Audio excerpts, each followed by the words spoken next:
तो ऑक्शन में तो राजस्थान वाले बहुत दूर तक भागे थे हैरी ब्रूक के पीछे, पर उनको अपने पास ला नहीं पाए 13 करोड़, क्योंकि बजट तो था 13 करोड़ ही उनके पर्स में जो वो लेके उतरे थे। तो फिर वो भागे जेसन होल्डर के पीछे, और जेसन होल्डर को वो उठा लाए। कितने में उठा लाए? तो 5 करोड़ 75 लाख में उठा लाए। तो ऐसा रहा राजस्थान का सफ़र, जो कि उनका आई थिंक सबसे बड़ा बाई था इस ऑक्शन का। जो चाहते थे हैरी ब्रूक, बट मिला जेसन होल्डर। ना तो जेसन होल्डर कहीं से कम है, ना तो हैरी ब्रूक कहीं से कम है। तो चलो हम लोग बात कर लेते हैं राजस्थान के शॉर्ट एनालिसिस की। और उसके पहले क्या करना है, तो उसके पहले आपको चैनल को सब्सक्राइब करना है, वीडियो को लाइक करना है, क्योंकि बहुत सारी ऐसी वीडियोज़ हैं जो अभी पाइपलाइन में है और एक एक करके आते रहेंगी। उसके साथ फैंटेसी तो आ ही रहा है, जिसमें लोग डेली कमा ही रहे हैं। तो उन सब के लिए हमारे साथ जुड़े रहिए और अंत तक बने रहिए, क्योंकि इस वीडियो में बहुत सारी इन्फॉर्मेशन आपको मिलने वाली है। तो सबसे पहले शॉर्ट एनालिसिस से बात क्या करते हैं हम लोग, स्ट्रेंथ की करते हैं, फिर वीकनेस की करते हैं, फिर अपॉर्चुनिटी की करते हैं, फिर थ्रेट की करते हैं।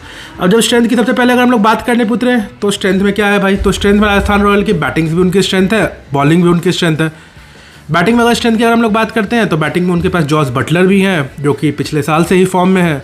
उनके पास यशस्वी जायसवाल भी हैं, जो कि जिनका रणजी काफ़ी अच्छा चल रहा है, रणजी अच्छा परफॉर्म करके आए हैं। संजू सैमसन है, एज अ कैप्टन भी वो पिछले बार काफ़ी अच्छे थे, और बैटिंग भी ठीक ठाक, वो मतलब स्टार्ट तो अच्छा कर ही लेते हैं। उसके बाद बात कर लेते हैं, तो आपके पास सिमरन हेटमायर भी है एज अ फिनिशर, और अब तो आपके पास जेसन होल्डर भी है। बॉलिंग में भी उनका स्ट्रेंथ में देखें तो उनके पास युजवेंद्र चहल है, उनके पास ट्रेंट बोल्ट है, रविचंद्र अश्विन है, और एज आपको चाहो तो आपके पास जेसन होल्डर भी है एज अ बॉलिंग में। पिछले बार तो राजस्थान क्वालिफाई कर गई थी, आई थिंक फाइनल खेली थी। उम्मीद है कि इस बार भी प्लेऑफ में तो आ ही जाएगी, क्योंकि टीम में ना तो पिछले बार भी कोई गड़बड़ी थी, ना तो इस बार भी कोई गड़बड़ी है। टीम उनकी और थोड़ी सी स्ट्रेंथ ही हुई है, क्योंकि Jason Holder as a quality player है, जो आपको बैटिंग में भी आके कुछ रन दे सकते हैं, और बॉलिंग में भी विकेट एक आध दो तो उनसे आप एक्सपेक्ट कर ही सकते हो। कभी ऑफ डे रहा तो हर किसी का रहता है, बट और आउट ऑफ द टाइम उनको मिल ही जाता है विकेट।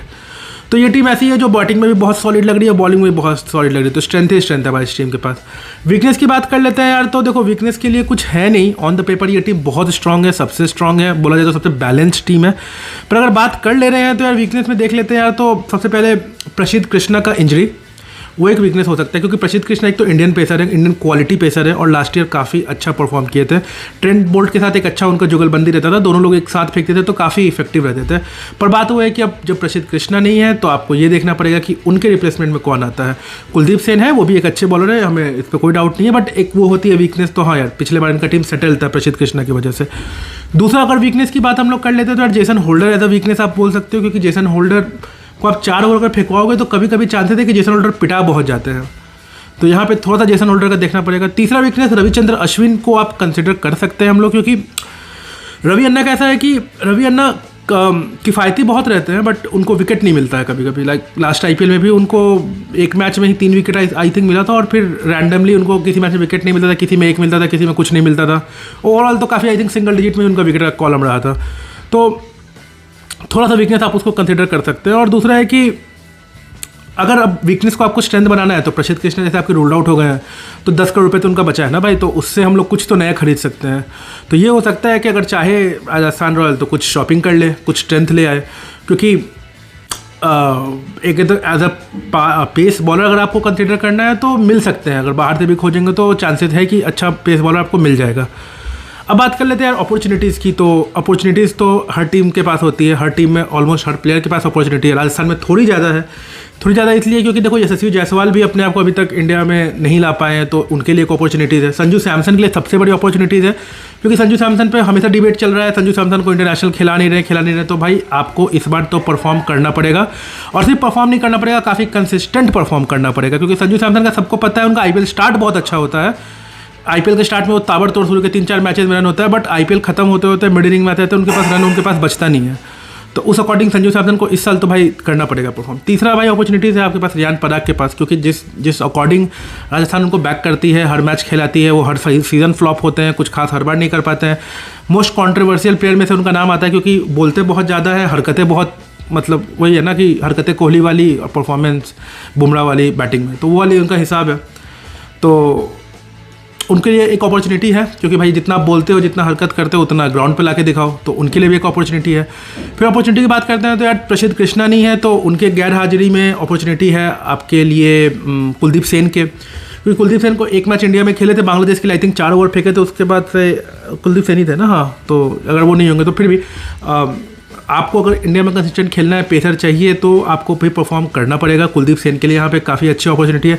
रविचंद्र अश्विन के लिए भी अपॉर्चुनिटी हम लोग बोल सकते हैं। चहल के लिए भी अपॉर्चुनिटी काफ़ी अच्छी है, क्योंकि चहल को इंडियन टीम अब ले नहीं रही है, क्योंकि अब ऐसा सबको फील होने लगा है कि कुलदीप इज़ बेटर देन चहल। जो भी हो, प्लेइंग 11 में तो नहीं है, 14-15 में रहते हैं, क्योंकि हो सकता है कि मतलब उनका सबको लगने लगा है कि चहल बचने के लिए जाते हैं।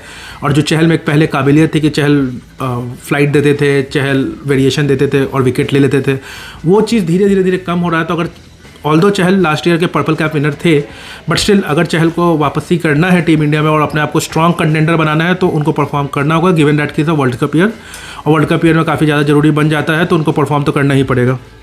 अब बात कर लेते हैं थ्रेट्स एंड कंसर्न की। तो थ्रेट्स में सबसे पहला थ्रेट अगर है तो देखा जाए तो भाई जेसन होल्डर का ही थ्रेट है। जेसन होल्डर का एक तो 4 ओवर का उनका फेंकवाना अपने आप में एक थ्रेट हो जाता है, वो जो कि काफ़ी डिफिकल्ट है। और दूसरा वही है रविचंद्र अश्विन की बॉलिंग, जो कि एक थ्रेट साबित हो सकती है, क्योंकि अगर आप उनको हटा भी नहीं सकते एज अ सीनियर प्लेयर, और खिलाओगे तो उनके तरफ से आमतौर पे जल्दी विकेट मिलता नहीं है, तो एक वो थ्रेट है, वहाँ पे थोड़ा सा सोचना पड़ेगा। दूसरा थ्रेट है संजू सैमसन की बैटिंग को भी लेके, क्योंकि संजू सैमसन शुरू में तो काफ़ी अच्छा खेलते हैं, बट एज अ एंड आते आते उनका ख़त्म हो जाता है। तो वो वाला जो पुश हो जाता है वो भी एक थ्रेट हो सकता है राजस्थान के लिए, क्योंकि लास्ट ईयर तो ठीक है, सबको पता है जॉर्ज बटलर का इंडिविजुअल ब्रिलियंस था, जिसकी वजह से आप जीत गए, बट इस साल ऐसा होने नहीं जा रहा है। मतलब हो जाए तो बहुत अच्छी बात है, पर हर साल एक जैसा होता नहीं है, वो हम लोग देख चुके हैं पहले भी। तो एक इंडिविजुअल ब्रिलियंस से आप ट्रॉफी नहीं जीत सकते हो, तो ये एक थ्रेट है। बस अभी के लिए तो इतना ही आसान है। हमने शॉर्ट एनालिसिस किया, स्ट्रेंथ भी आपको बताया, वीकनेस भी बताया, अपॉर्चुनिटीज बताया, थ्रेट भी बताया। अब प्लेइंग 11 की बात कर लेते हैं राजस्थान की। तो यार प्लेइंग 11 भी देख लो क्या है, मतलब हम अपने हिसाब से तो बटलर और यशस्वी जायसवाल को ओपनिंग कराएंगे। 3 नंबर पर संजू सैमसन को रखेंगे। संजू सैमसन को भाई इस बार प्रूफ करना होगा। और उसके बाद हम रखना चाहते हैं 4 पे अपने देवदत्त पडिक्कल को। अकॉर्डिंगली लोग चाहे तो अपना स्विच कर सकते हैं। 5 पे हमने रखा है सिमरन हेटमायर को, 6 पे हमने रखा है रियान पराग को, 7 पे रखा है हमने जेसन होल्डर, 8 पे रविचंद्र अश्विन, 9 पे यजुवेंद्र चहल, 10 पे ट्रेंट बोल्ट और 11 पे कुलदीप सेन। तो ये हो सकती है हमारे हिसाब से प्लेइंग 11। आपको हमारी प्लेइंग 11 कैसे लगी जरूर कमेंट करके बताइए। अगर आपको लगता है कि हमने किसी प्लेयर को मिस किया और किसी को होना चाहिए, तो वो भी आप कमेंट करके बताइए। तब तक क्या कीजिए, चैनल को सब्सक्राइब कीजिए, वीडियो को लाइक कीजिए। मिलते हैं आपसे अगले वीडियो में। Take care, bye bye.